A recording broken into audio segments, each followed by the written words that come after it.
Hello and welcome to another episode of Who Knew in the Moment, the podcast. I'm your host, Phil Friedrich, and today I'm honored to have Chatman with me. Mike is the strength and conditioning coach at LSU for the men's basketball program, and one of the things I think you're going to hear about his journey is sometimes you have to say yes to opportunities to see where the next opportunity is going to come from. So, Mike, thanks so much for being here. Thanks for having me, man. I really got to be here. Heck yeah. So let's get started. You grew up in Baton Rouge and that was home for you as a kiddo. So talk about growing up there and getting just intrigued with weightlifting and athletics. Yeah, man. Born and raised here. Obviously, it's interesting because like sports are really big down here. I think I've lived there. I lived in every part of the country at this point, and it's just different here. Yeah. Like, and it's not like a bias. It's truly a different thing. And so, grew up playing sports, being involved with sports, and like really grew up loving LSU because Yeah. like that's what you do. Like we're one place you have. I'm loyal to all LSU sports, but my professional sports allegiances lie elsewhere. But but it's just one of those things when you grow up here. People here, you know, they're just different. Like there's a different like je ne sais quoi about Yeah. what goes on in Louisiana. You're like, it's kind of this, is that Southern, but there's a flavor, there's a swag, there's a feel to what we do down here, but there's also like a comfort and like a Hmm. warmth that you feel that you miss when you leave. Yeah. But you really not, like I said, I've been gone for a while and come back, you forget that that even exists till you get back here. So yeah, that's kind of the deal, man. It's just been grown up around sports. My brother left to go to the military when I was young. He came back from like a 6 month tour in somewhere, and he was like just yoked. I was like, "Yep, I Yeah. want to do that. I want to do that. I don't know how I have, but I want to do that." And I Yeah. got, and I've been hooked from that day. And I'm honestly like obsessed with my job, I like love that. like happily obsessed with my Yeah. job. Um, Now, so your brother comes back from military duty. He's yoked, and you're like, I gotta do that. And at some point, you seek out mentorship and by a gentleman of the name Gayle Hatch. And so, talk to me about how you end up at that gym, how you connected to him, and just the relationship that started to form there. like most young men, I thought I was gonna be a professional athlete of some sort. So I sought out Coach Hatch for that. But it's really interesting how it happened because like I don't even know like the ins and outs I remember at this point, Yeah. but I do know I sent out like 100 emails, and a guy named Dominique responded. He's like, "Hey, I got this guy you should meet." And then the guy he sent me to Coach Hatch. And within literally 6 months of being there, he started mentoring me. And not only was he mentoring me, but he got me a job with 3 months of experience as like a head strength coach in Division 1 at like 20 years old. Yeah. I was literally like coaching dudes that I was in class with. Yeah. Obviously, like that's not the easiest thing in the world to do, right? No. So I've been running my show for a while, and I've been, it's been a really good experience. And I didn't know where or who I was working for like that, but then when you look at like his coaching tree and you look Yep. at who's around him, like, I'm 21 years old, and staffs are driving from all over the country to come and learn from him. I'm teaching the staffs, Yeah. or we're traveling teaching certifications. So I'm certifying people that are aware about me. So like it builds this like really ridiculous network that I kind of stumbled into because I just was willing to work for free. Yeah. And so I think that kind of set me up for success because I came here. I mean, and everyone knows who he is, whether they like him or not. He's legendary in his own right. Yeah. And so I think I got to spend 3.5 years on his hip in his office, getting a lesson from legends as they came to talk to him, and he taught me. And we'd sit in the evening I would work for him. So I worked for him from 4 p.m. to 8 p.m. Hey. Right. Then we got an other internship. So I worked on other internship from 6 to 2.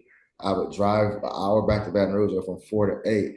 And then from about 8 15 to about 9, he'd have something called skull sessions. And we would just talk back and forth, talk back and forth, talk back and forth. And I'm absorbing all this stuff. I don't know what I'm absorbing. And Yeah. now, these years later, I have a notebook up here from my first day I ever started. And it just Amazing. kind of all worked out. Now, so I guess there's kind of two questions, and one maybe you've never asked or he's never shared, but was there a specific, moment where he shared with you, hey, this is the reason that I've been willing to put in time and energy to you? I think for so many people that are mentors, a lot of people want to get information from you, but they're not willing to do the things you're teaching them, right? They're not willing to actually take that information and then apply it.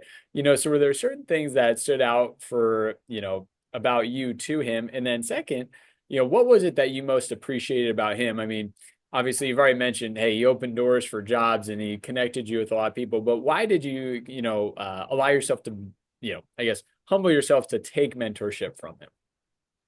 Um, I've never asked him that question, but I would assume it's because I was willing to do anything. Yeah. And I was willing to sweep the floor, open up, close. And this is another soapbox I probably shouldn't go on. But like everybody wants to be like the lead chief. Yeah. I've progressed through my career because I've been willing to do the things that nobody wants to do with a smile on my face, with a spirit of excellence. And I take great pride in everything I touch, representing me, myself, and my family well. And I think that's why he took to me. I was in an intern class of a lot of guys. I don't think any of them are doing it now but me. Some of them had really successful careers and got done. Some of them just didn't like it or whatever. Yeah. But this fit me, you Yep. know. And um, why was I willing to take mentorship?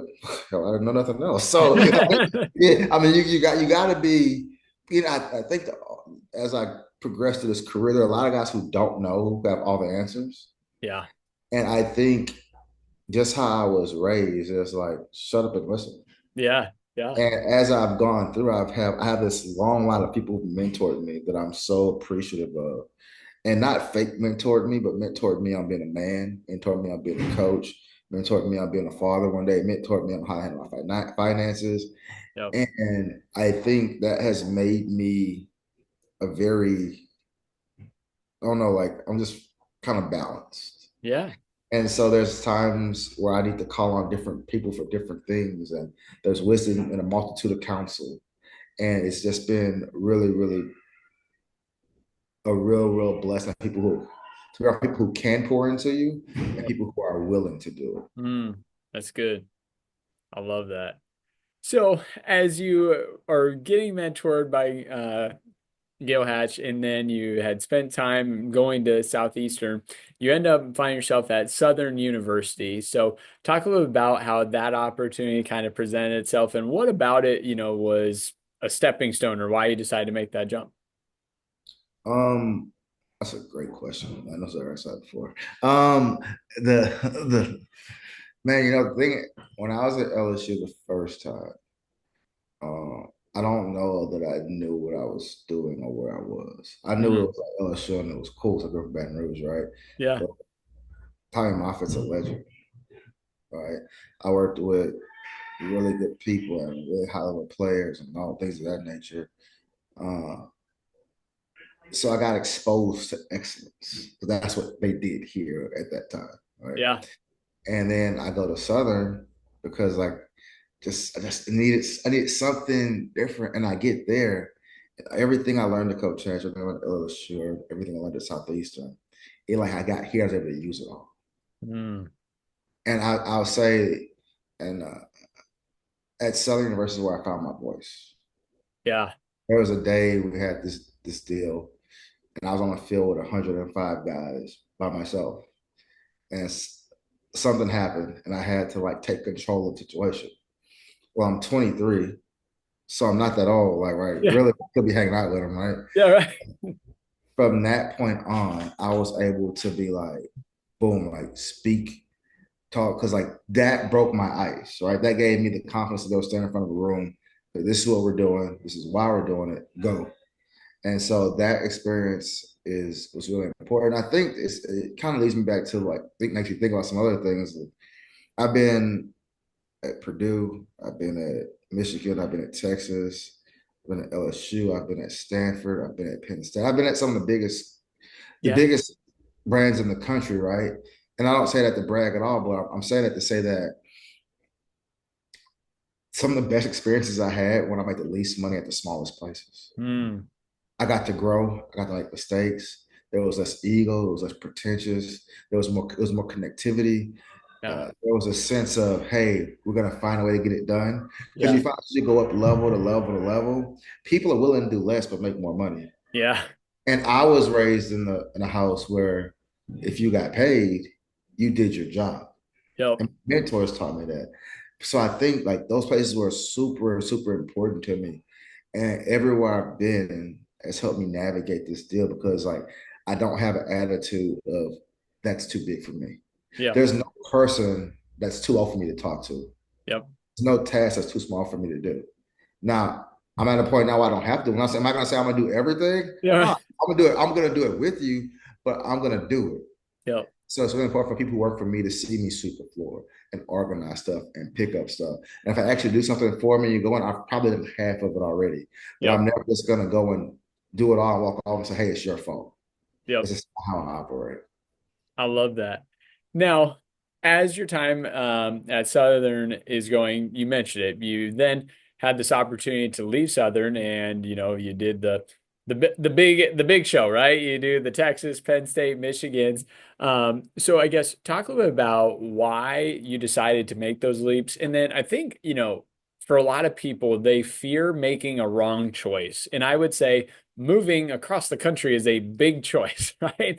And you go, well, shoot, if this is the wrong choice, like, man, I just moved 12 hours away from home, or I mean, whatever it is. And I think the reality in life though is oftentimes there's not a wrong choice. It may not have been the best choice, and you can see that after a year, after 5 years have passed, you look back and you go, yeah, maybe I shouldn't have done that. But it's not as if it was a life-ending decision, right? It wasn't a career ender for you. But talk a little bit about, making that move from going from Southern to the big shows, and then also, kind of what you learned at those bigger universities that was maybe different than what you'd experienced thus far. Yeah, I think at Southern, I was just hungry. Yeah. But even more than hungry, I loved it. Hmm. And I even in I hope this doesn't sound bad, but I honestly don't care. Like I question myself sometimes. Like, don't lose the hunger that you had when you Yeah. work. It's the same job.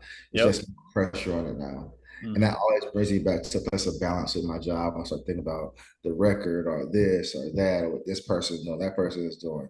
It's the same job I've loved since I started, Yep.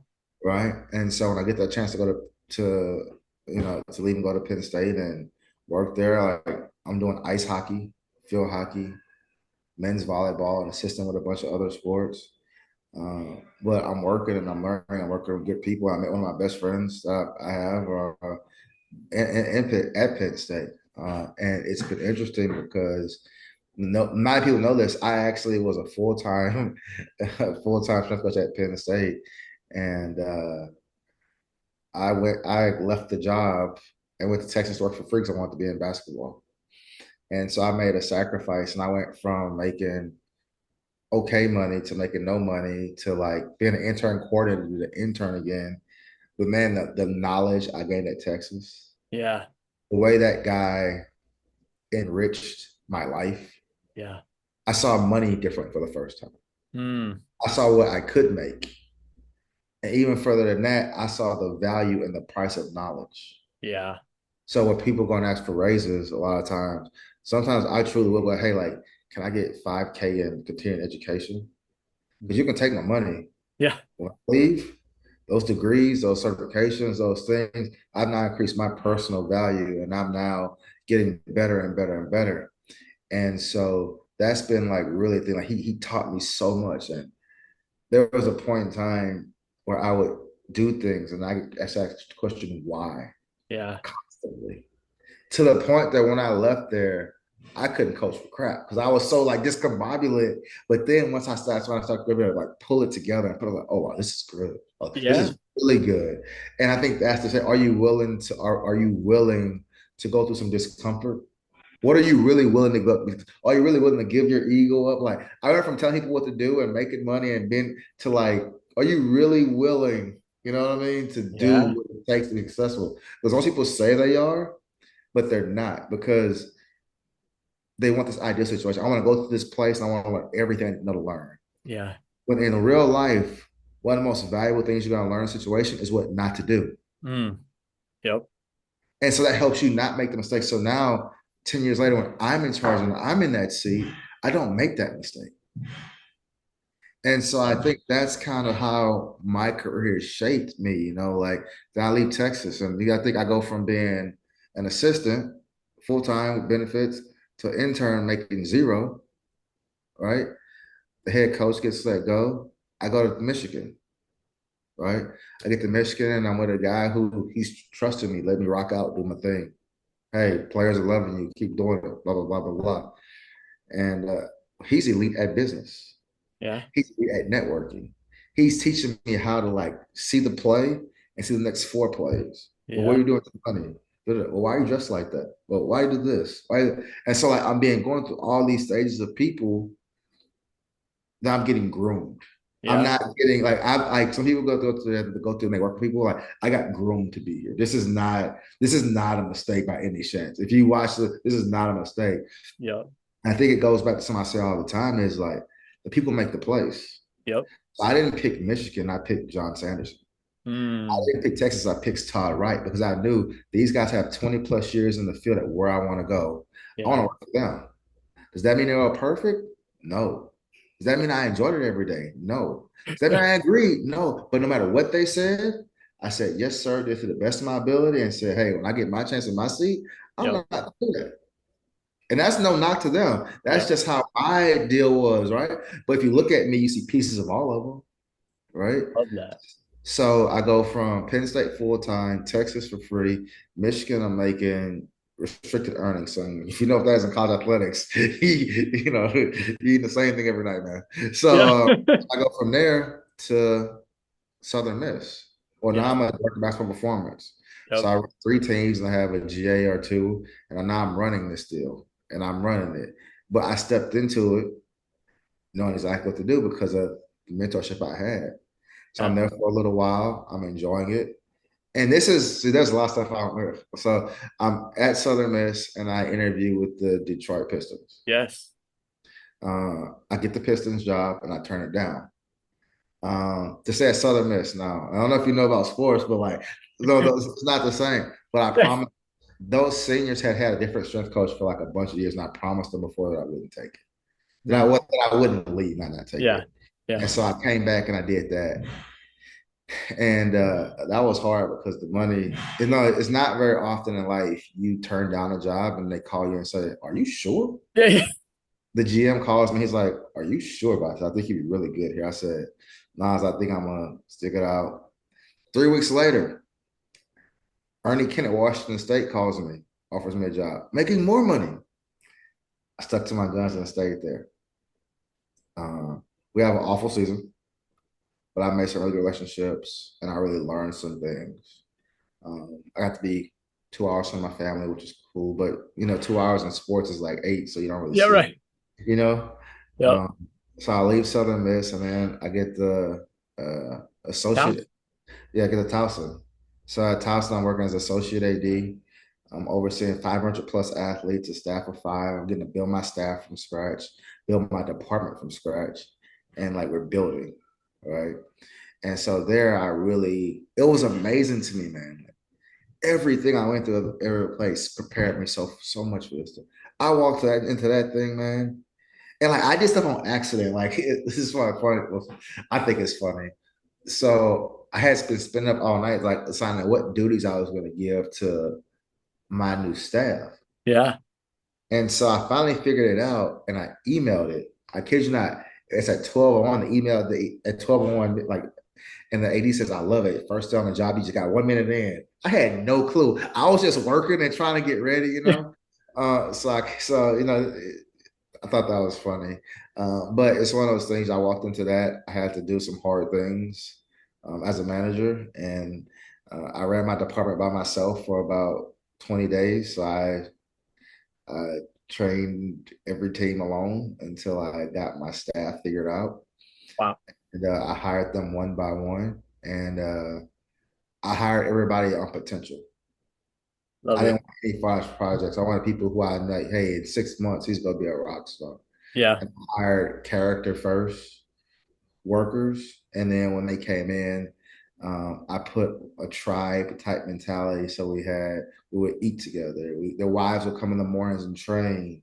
We talked. We had meetings. We did like we really were like it was like a fam, Yeah. right? And so like it could be a random Friday night and it's a house of like 30 people in there because like they have kids and Yeah. and everybody that's there and and so I trade this like environment and I wanted to make this department the center of the university.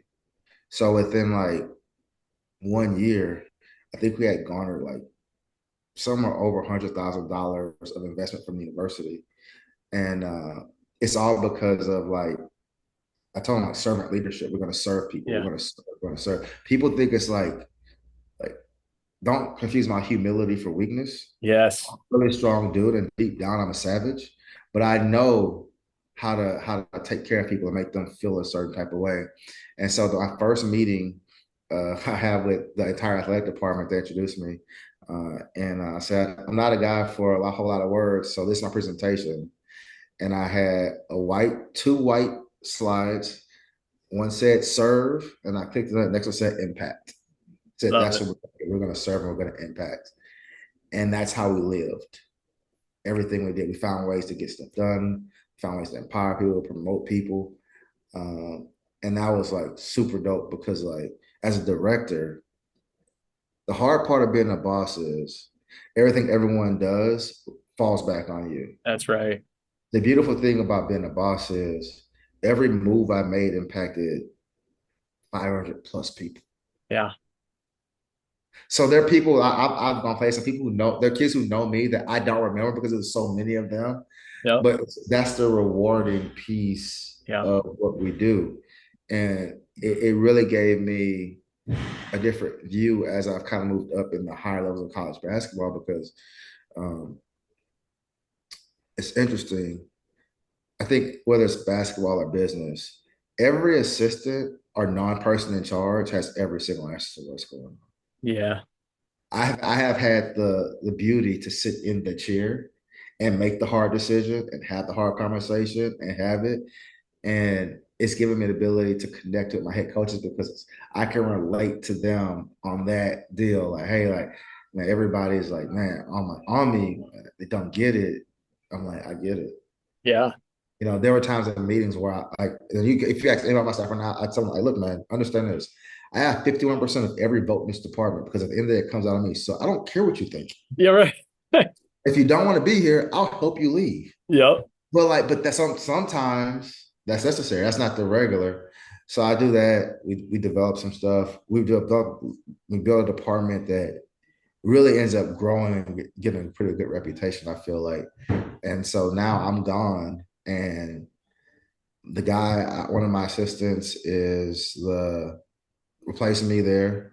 Two more people I hired are still there. One of my assistants is the head strength coach at Johns Hopkins. One is at University of Loyola. He's a head.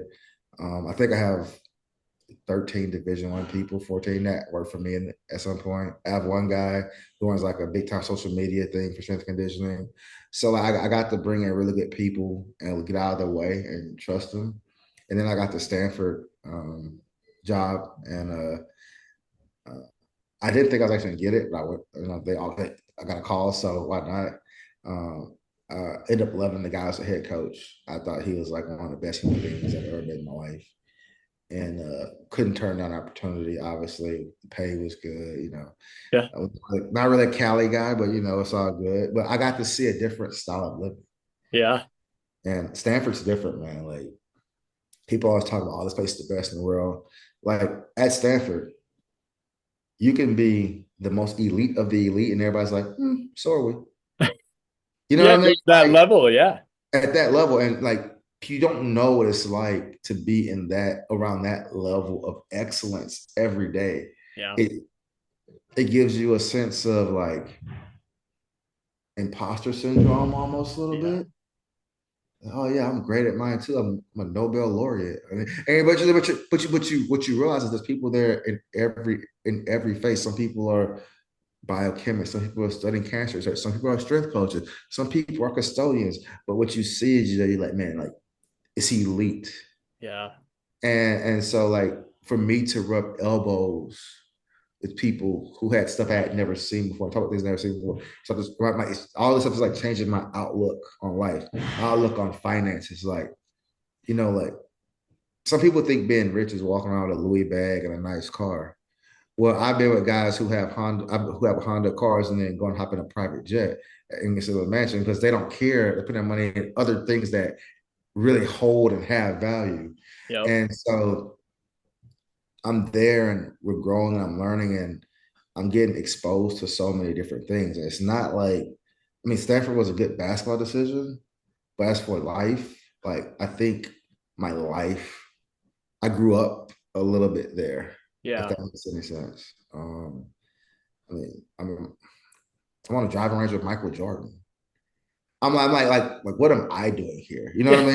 I mean? Like, I'm hitting golf balls with Mike Shanahan. Like you don't I don't belong here, But Yeah. then you realize like, well, how'd you get here? Yeah. And their question is like, well, I was just working and just kept on going. And well, I noticed you wear the same shirt every day. He's like, yeah, I got so many other decisions to make. I don't have time to waste time on what color my shirt is today. So I just have these 6 or 7 and I just rotate them through and this makes life real easy. I'm like, man, like there's really no like formula, like no quick scheme to figure out life. Yep. That it's just like you keep going, get knocked down, get back up. And I always joke now, maybe I was just too dumb to quit. But I think it's that resilience in life that Yes. makes you be okay. Love And that. resilience with a smile, Mm. even when the smile is fake. Yeah. You know what I'm saying? Yeah. That's so good. So with your time at Stanford, I mean, you highlighted so many great attributes about the school, connections, people you learn from, got a mentor, but also in your career, I mean, you've been able to coach and work with what, like 9 or 10, NBA draft picks and things like that. So you're working with high caliber players. So talk a little about, really what you're able to do within a program and how you're able to change one, the bodies of the people you're working with, but two, the culture side of things as well. I think one thing is changing their outlook and mindset. Hmm. So people always see like the work, but they don't see like the work. Yeah. Work is a relationship. Yep. Work is that when I ask them to do something, they do it because they know I would never ask them to do anything that put them in harm's way. Yep. And so I don't care if you're an NBA draft pick or the 19th guy at a middle school, I'm going to treat you the exact same. And I feel like people respect consistency. Yeah. And this is the question you asked me a while ago. I just wanted to answer. The number one thing Gayle Hatch taught me was the power of consistency. Hmm. For the same thing every day. He coached the same way every day. It never changed. It never wavered. It was always the same. And I think if you meet anyone with me who knows me, they'll say I'm the same. Yeah. And so that consistency that I provide to my student athletes, they know like, hey, he's gonna pop off about these things, no Yep. matter who it is. No matter how many points you scored last night, no matter what you did last night, they'll say these things. And what that creates is an atmosphere of fairness. Yeah. And I think And accountability, right? and exactly. And it's two-way accountability. It holds Yeah. me accountable, I'm accountable.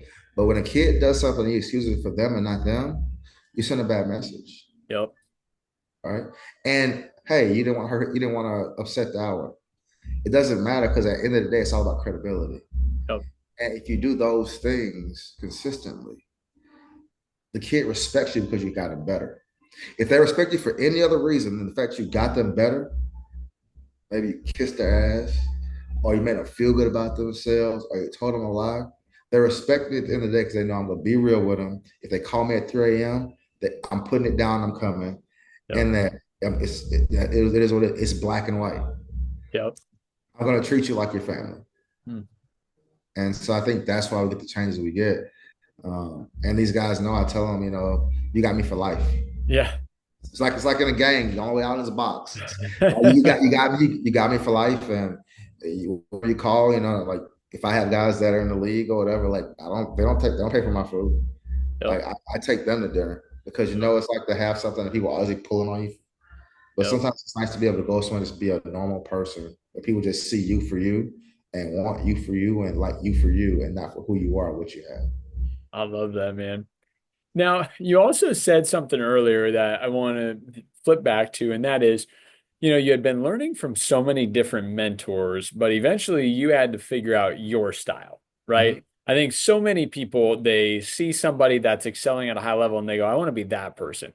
But it's just not natural, right? Like there are certain things you can learn from somebody, but we're all uniquely made. We're all different. And so it's like, I will never be Mike. Now, I can take a lot of great lessons from Mike, right? Yeah. I can learn a lot and I can incorporate that into Phil's style. But at the end of the day, I am some mold of all the different mentors and people that have been in my life, and I just found a way to make it my own. So talk about that for you and maybe a word of encouragement to, a leader that's been leading, but they're getting ready to step into their own spot, or they've been, running a company and they're trying to become a better leader. It's like, hey, you've had all of these different people pour into you. Now, really cultivate that and make it your own and really trust in yourself to know that that's the best product you can provide. Yeah, I think anytime you're doing type of research, you're absorbing and accumulating facts and knowledge, right? Yeah. So everything is a mentor. There's certain things that each of those mentors are probably elite at, or it's something that they're bad at. Yep. If I focus on what they're elite at, Yep. and I glean all of that from them. And the next guy, he's going to include all that from them. Then get that guy, glean all that from them. And I put it back. So how can I mix this? So how does this fit my personality? Yeah. Maybe I'm not a yellow in the screen. Maybe I'm not overly charismatic. Maybe I'm really caring. Maybe I'm really methodical. And then now you take those characteristics and you feed them into your framework, Yep. right? And once it fits into your framework, now it can be natural and flow. Love Like that. myself, for example, I'm not an overly raw guy, but I'm also not a really low guy. Yeah. But when it's time to get a room going, I can do it. I just can't hold it for 2 hours. Yeah. But once I get it jump started, I don't let it stop. Yeah. And so it's one of those things where you learn how to glean and then apply and look for the good and what they're giving you and how it fits you. You know, if that Yes. makes some sense. Yeah. I love that. Now, a second part, and we'll talk about you being at LSU here in a minute, but a second thing that's really interesting to me is I heard you speaking about the basics. And you sit there and you go, man, he's at LSU. He's working with, with some of the best athletes in the country. Like, I'm sure it's super complex. And there are elements of what you do that are very complex. There are other elements where you've talked about the shoes a person wears. And you sit there and you think of the John Wooden thing, like, what? The first day of practice, you're gonna teach me how to put on a pair of socks? Like, why? Well, because if you have blisters, you're not going to be able to practice very well because you got blisters. So you need to know how to put your socks on. So talk a little bit about, that emphasis you have on some of those very foundational, fundamental things, but why it's so important. Yeah, I think the basics and fundamentals build your foundation. Yeah. I think one of the unique things that I do here is like we're in week one right now, so like there's a term called work capacity, which is like improving your ability to do more work. Well, if you look, mine says work capacity and how to work. It's not what we do, but how we do it that makes us special. Yeah. You can look at a snippet and have no clue what the full view is. Yep. And I think the details and the lengths I'm willing to go through to get the details right is kind of the deal. And when I talk about the basics, it's like, can you do the base? The basics is, can you follow directions? Is the intent good? And then Yeah. we get to the technical stuff. And then is the mental piece of it right? Right. There's a psychological part to training too. It's not just all physical. And Yeah. so am I addressing the whole person? Right. And those are the basics for me. And then once we get that foundation laid, and now we have a foundation of intent, of trust, of technical savvy, competence, as you say. Now we start cooking because then when we get that down, we have consistency. Yep. You can be technical when you get all those things and be consistent. It's impossible not to win. There's no magic formula here. Like you don't fool anybody by getting up and doing these rousing speeches and special this, special. How about you be great at doing the basic things? Yep. You want to be rich? Save money. That's right. Want to lose weight? Eat less food. Yeah. You want to be fast? Run fast. Want to get strong? Like it's the most things in life are simple. Yeah. But we spend so much time thinking about things that don't feed us the right thing. And so, you're everything's going to follow your attention. And Yes. so I try to keep their attention on certain things. And so simplicity and the phrase I love is savagely simple. We're gonna Savage. do simple things like a savage with great intent, and we're gonna get better than everyone because we're doing it that way. I love it. I love it. So, as your time at Stanford is going well, the opportunity to come back home, it presents itself. So, talk a little about, how that kind of came to be and what ended up being the catalyst to get you back to LSU. Um, the catalyst, my mom. But in all honesty, I got a call that it was open, and somebody thought I'd be good for it. And, like you never think you come back home after you leave. And so once I start talking to people, I'm like, hey, maybe this could possibly happen. Um, and so you gotta think I started off wanting to be here. Like this was the reason I got started. Yeah. Coming back to a place that meant a ton to me was really important. Uh, and I just think, your journey is so unique. Uh, it just all works out in this weird way if you keep walking. Yep. I never set out to come back here. I never wanted to be back here. Never thought about it. I just kept walking. And I'd walk somewhere, and sometimes the door would close in my face. And I'd turn around, walk that way. That door opened. I walked through that door, and it turned me right, and it turned me left. And I end up here. And,